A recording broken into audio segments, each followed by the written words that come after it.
Seems legit. Alright guys, let's make a Tori pocket with a zipper overlay. Now this one is from my pack of zipper overlays. I don't remember what number it is. It is number 3, so it's the rounded edge, but the pack comes with a whole bunch of ones. So this is just how I install them. There are obviously different ways, but this is just what I find the simplest. So you're going to need your zipper overlay pre-cut. I have an 8-inch zipper with the zipper pull already on, just for quickness sake. Although you'll notice I haven't put it on very far, so I've only just put it on. You want to have it halfway or less when you put it on for an easier installment. I've got my Tori pocket piece cut out, and I've bought the template so that I can draw the rectangle on. And I've got the piece I'm sewing it to, which has been interfaced. I don't interface the Tori pocket. I don't want to. It's just my thing. So the easiest way to do this, because my fabric is directional, I'm going to hold it the way I want, and then I'm going to fold the top down, and this is where I want my rectangle. So when I look into the pocket, the pattern's going to be up the right way. So this is the easiest way to do it for those that get confused. So you hold it in front of you, we're going to fold it down, and then this is the half we're going to draw on. So we're just going to lay the pocket, lining up at all the edges, like that. And then I'm going to take a pen, and I'm just going to draw the rectangle. This is an erasable pen, but you can just use a normal pen. I normally do. And then I'm going to put that aside where I don't break it. I just accidentally stood on my last one, which was not great. All right, so now I'm going to fold this in half, and I'm going to find the center of the panel that I'm putting it on. This is a Vixen bag, but this pocket works for pretty much any handbag. So I'm going to fold this in half as well and trim it there. So now all I want to do is open this out, put them right sides together. Now, when it's in half, the half that's drawn on comes to the bottom, so that the rest of it goes up the top. And then I just want to line up these 2 points. Now, if you need to, you can grab a ruler. And some patterns tell you how far from the bottom you need to put it. So I'm going to put this one at 1 inch, just because I can. So it needs to go a little bit higher, because if you don't want it, there's a 1/2 inch seam on this back. So you want it at least above that, otherwise you're going to catch it. And this is how I turn the pocket through. So I'm going to have mine a full inch, and I just need to scooch it over a smidgen, like that, to make sure it's in the center. Now, if you've got a slippery fabric, what you're going to want to do is you're going to want to grab some clips, whether they're Wonder clips or alligator clips, and just clip it where up the top where the intersection meets from the pocket to the piece that we're stitching it on. All right, so I'm on a 2.5 stitch length, because that's my favorite stitch length. I sew everything at 2.5 unless it's top stitching. And then I'm gonna manually crank it down to put it right in the corner of the stitching. So we're gonna stitch forward 2 stitches, which should be 3 holes, and then back. And then we're gonna stitch all the way along here. I think I'm gonna run out of bobbin thread before we finish this. I'm also gonna back stitch at that end. Then I'm gonna spin it 180 degrees while lifting up the presser foot. And then I'm gonna jump over to the other long line, and we're going to stitch that. So we're going to go forward and back. And when we get to the end, we're going to back stitch as well. So now I'm going to pull this out. Whoop. Trim off the tails. And I'm also going to come and trim this jump stitch both on the front and the back. It's just going to make it for easier turning out of the corners. You can take your clips off now because we've stitched it. Then I'm going to grab some scissors. So I'm grabbing my, my spring-loaded ones, because I love them. I'm just going to fold it roughly in half so that I can snip in the center of the box. Now, if your scissors are blunt and you can't squish here, take your finger and push down. And generally speaking, that will snip it for you, because it gives added pressure. So if you've got a sore hand and you can't squish it or anything, you just put your tip on the end and it will help it to cut. For anyone that doesn't know that. You can do it in the air by squishing like this, but pushing with pressure works better. So I'm just cutting approximately the center, and then at the end, I'm doing about 3/4 of an inch to 1 inch of a triangle. Now I eyeball this. I know some people draw it, but you can eyeball it. Basically, you don't want it too short or it won't tuck under and get stitched down. So I like mine fairly long. It makes it harder to miss it and stuff it up. That's what I found. So I'm going to have to get up and iron, so we will have to pause this. But basically what I'm going to do is I'm going to go and I'm going to iron along this crease here, and then I'm going to flip this down and iron along this crease here. Finger pressing won't cut it when it's cotton. It works fine if you're using the waterproof canvas because you can get a nice crisp line. But this probably will need an iron. Yeah, because I want that seam right on that edge. Oh, actually, maybe it will work. And then you just finger press it. Okay, that worked better than I thought it would.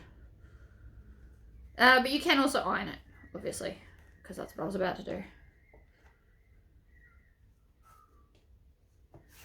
Alright, so that is now the box nice and flat.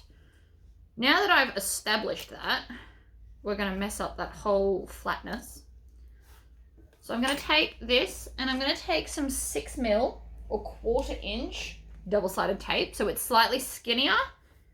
So that way the double-sided tape won't poke out any side of the strap connector. Now I'm just going to do the 2 long sides. We don't need to worry about the short sides, it doesn't need it, although you can do it if you want to. I think it's a bit of a waste of time though. It'll hold fine with that much tape. So I've gone pretty much the full length top and bottom. This is, whoops. Oh look, I dropped something. Shocker. I can't do a video without dropping things. Anyway, so this will hold it in place while we top stitch the outside down. Peel off our backings and then we're just going to line this up over the hole. Now, the actual edge should be slightly bigger than the actual hole from the vinyl. So this one is a little bit kind of shorter, but that's what it's meant to be. So that's how they've been worked out. You just want to stick this right on that edge. Because when we top stitch, we still top stitch all the way here, so it's going to work fine. So now what I want to do is I'm going to hold it and push these down so that I can start up here. I'm going to go onto stitch length number 4 and I'm going to stitch around. I'm going to do 1/8 of an inch. So my pocket pieces are facing down. So I'm going to start at the top and we're going to work our way along here. Then when I get close to this end, what I'm going to do is I'm going to lift this up and the corner, I'm going to show you, this little bit here, we're going to tuck it under so that we're not stitching any of the Tori pocket part. We essentially are just going to keep moving it out of our way. So I just sweep my hand under like this and move around the pocket. Right, so now it's both up there. We can stitch along the bottom. Also, I'm going to stop here with the needle down and I'm going to pull this thread through to the back and tie it off so that I can't see it and I won't see the join. That's why I didn't do back stitching at the start. You can, it will just have a thicker stitch there because there's more threads. But I'm going to pull it through because I remembered to do it. Quite often I will just back stitch, but the tying it off at the back does look neater. So if you've got the time, I suggest you tie it off. I do 2 to 3 knots depending on what I'm feeling on the day, and then we just trim off those tails. Again, we're going to make sure that everything's out of the way. And I really hope I don't run out of bobbin thread. So now I'm going to use my thumb and tuck under that side bit so that I can try and do a smooth curve. I picked the curvy one, which is probably one of the most difficult ones. This is probably the second most difficult one in there. I'll show you the most difficult one to do in a minute, but it does look cool and it is worth it. All right, so we're just going to come 2, and I'm going to go through that first hole. So I'm going to line it up like that and then pull this out so I've got some tails. And then that way, you can't see where I started and stopped except that there's a giant tail hanging out. So I'm going to pull it through to the back now and tie that off as well. And I'm just going to do a double knot. And then that way, from the front, you cannot tell where I started and stopped. It's just a slightly more professional look. But as you can tell, it does take a lot more time than just backstitching. I'm mainly doing this because it's a contrast in color and so it'll really stand out. So now you can't see where I started and stopped, which I think is cool. Right, back to the most difficult one. Since we're doing zipper overlays, I keep mine on card loops because I find them easier to store. But the hardest one to do is this one, which is number 7, because you've got to go indent and then a slight curve and then another indent. But it does look super fancy when you do it, so it is worth taking the time. Anyway, right. So that's all now done and looking fabulous. We've got a hole. Now we're going to take our zip, and I always have mine closing to the left. So that's how I'm going to sit it in front of me. And then I'm just going to take the pocket piece and chuck it over the top with the flat pieces flat. So it's now going to be in there like this. I'm going to need a bigger tail. If you want to tie it off, make sure you've got a lot of tail. Otherwise, you can just backstitch. But since I've started, we may as well continue. So now you need to pull this down so it comes under where it needs to be. So I'm going to start just in front of the zip. So because I didn't put it on very far, I've got a lot of room to wiggle with this. So I'm going to start here. I want to make sure that the zipper is lined up in the center to the best of my ability, which looks there. Nope. Maybe I'll move down a little bit. Right there. So now I'm going to start stitching. And I'm just going to keep tugging this because pulling on the pocket will help pull it under so that we won't see it poking out from the zipper overlay. You can do the same to the sides and the ends. You just want to make sure that it's being tugged so that, not hard, you don't want to stretch it out of shape, but you just want to make sure that it's up and out of the way. So now that I'm here, I'm going to just needle down and I'm going to pull this one through and tie it off while I've got the space to do it. So it's easier when you're further away from it, which is why I'm doing it now. So I'm going to do 1, oops, missed, 2. I know you can't really see me tying knots, but it's just a very basic knot. And 3. And again, if this was like black on black, I would just backstitch because you wouldn't notice it. It's only because it's white that it's going to be super obvious if I've got a lot of backstitching. Trim off those tails and now we can continue. So again, I'm just going to gently tug at this just to make sure that it's all the way back. And then I'm going to stop here because I'm getting close to the zipper pull. I'm going to lift up my presser foot and then zip this closed all the way. So it's all the way at the other end out of my way. Right, now we can continue. Needle down, across,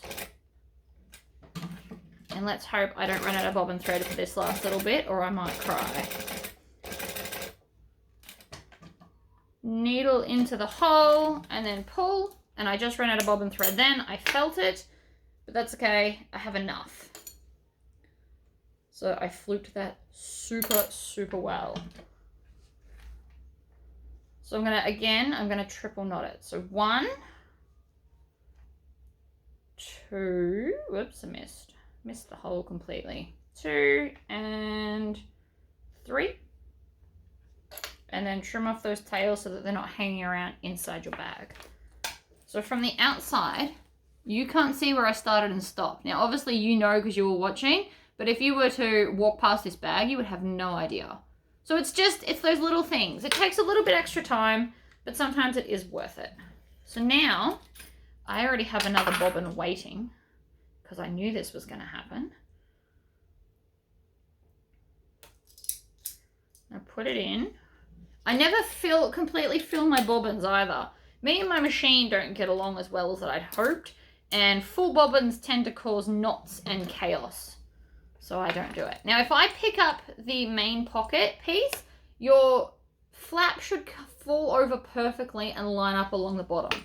Sometimes it's 1 or 2 mils out, but as a general rule, it should line up beautifully. And if not, you can just manually do it. Now, I've got this little triangle tag here. I'm going to add this into here just to really tack it down. I also want to go back to a 2.5 stitch length. And then we're going to back stitch. And I'm going to leave the bottom open because of the type of bag I'm doing. But depending on how many pockets, sometimes you can just stitch all the way around. Depends on what the pattern requires.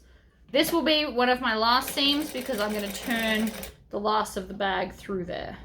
But I am still going to take this little triangle tab and add it in as well. Keeps it from causing chaos if it's tagged down. And there you go. Tori pocket with the overlay that looks superb. If you're going to try and practice overlays, I do recommend doing a contrasting thread so that you can easily see where you're going wrong and it will help you to get better. But there you go, guys. I hope that was somewhat informative for you. I will see you all next time. Bye!